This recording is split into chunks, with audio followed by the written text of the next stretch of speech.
আসসালামু আলাইকুম। অনার্স প্রথম বর্ষ, কেমন আছো তোমরা সবাই? আশা করি ভালো আছো।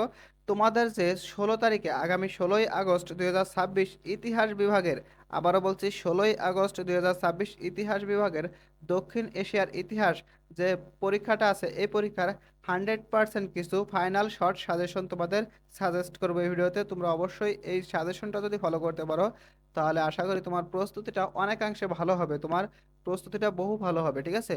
অনেকাংশে ভালো হবে। দেখো, তোমাদের কোর্স কোড হচ্ছে 211505, ঠিক আছে? দেখো, প্রত্যেকটা অধ্যায়ের আলাদা আলাদা প্রশ্ন দিয়েছি। দেখো, দক্ষিণ এশিয়ার ইতিহাসে ভূপ্রকৃতির প্রভাব কতখানি? দক্ষিণ এশিয়ার ভৌগোলিক অবস্থান ও আয়তন বর্ণনা করো। দক্ষিণ এশিয়ার প্রাকৃতিক ও ভৌগোলিক সীমাবদ্ধতা আলোচনা করো। এটা হচ্ছে কত, ক বিভাগের প্রশ্ন। সরি, এটা হচ্ছে প্রথম অধ্যায়ের প্রশ্ন। এরপরে কি আছে, দ্বিতীয় অধ্যায় দেখো, ভারতবর্ষের ইতিহাস পুনর্গঠনে শিলালিপি ও মুদ্রার গুরুত্ব বর্ণনা করো। এটা 99%। দেখো, প্রত্যেকটাই যেগুলা সবচেয়ে গুরুত্বপূর্ণ সেগুলা কিন্তু 99% দেওয়া আছে, ঠিক আছে? আর যেগুলো কম গুরুত্বপূর্ণ, অর্থাৎ তোমার পড়তে হবে সবগুলোই, তোমার টাইম আছে, পর্যাপ্ত পরিমাণে তোমার হাতে সময় আছে, তাই সকলগুলাই পড়বা। কিন্তু এইগুলা একটু গুরুত্বপূর্ণ বেশি, এগুলা একটু বেশি গুরুত্ব দিয়ে পড়বা, যেগুলো 99% দেওয়া আছে, ঠিক আছে? ভারতবর্ষের ভৌগোলিক বৈশিষ্ট্য এবং মিলনের ক্ষেত্রে আলোচনা করো, ঠিক আছে? দেখো, ভারতীয় উপমহাদেশের নদ নদীর প্রভাব সম্পর্কে আলোচনা করো। ভারতবর্ষের প্রত্নতাত্ত্বিক উপাদানসমূহ সম্পর্কে লেখো, ভারতের, ঠিক আছে? অর্থাৎ যে পুরানো উপাদানসমূহ আছে, পুরানো উপাদানের তো অনেক মূল্য, তাই না? ওইগুলা সম্পর্কে আলোচনা করতে বলা হয়েছে। প্রাচীন ভারতের ইতিহাস রচনায় প্রত্নতাত্ত্বিক উপাদান সম্পর্কে আলোচনা করো।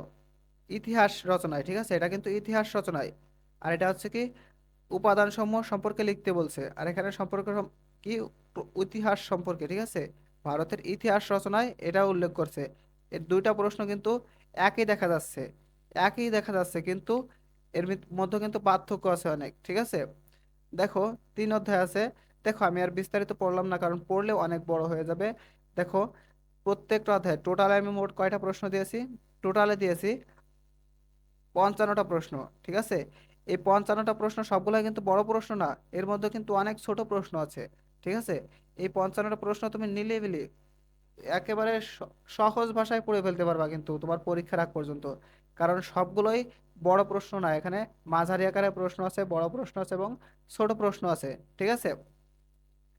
দেখো, প্রত্যেকটা অধ্যায় আলাদা করে দিয়েছে। এখন পিডিএফটা তোমরা কোথায় পাবা? পিডিএফটা অবশ্যই ভিডিও ডেসক্রিপশন বক্স কিংবা কমেন্ট বক্সে দিয়ে রাখবো, লিঙ্কটা তোমরা সেখান থেকে অবশ্যই ইনস্টল করে নেবে। দেখো, তোমাদের সম্পূর্ণ ফ্রিতে আমি সাজেশনটা প্রোভাইড করতেছি, কিন্তু তোমরা আমাকে লাইক করো না, কমেন্ট করো না, ভিডিও শেয়ার দাও না, তাই না? এবং চ্যানেলটা সাবস্ক্রাইবও করো না, ফেসবুক থেকে দেখলে ফলো দাও না। এভাবে চললে কিভাবে ফ্রিতে তোমাদের সম্পূর্ণ সাজেশনটা দিবে বলো? ফ্রিতে সম্পূর্ণ সাজেশন দিচ্ছি, কোনো টাকা নিচ্ছি না, তারপরেও যদি তোমরা এভাবে করো তাহলে কি হবে?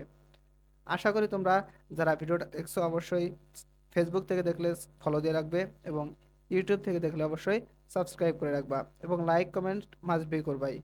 তো ভালো থেকো তোমরা সবাই। আল্লাহ হাফেজ।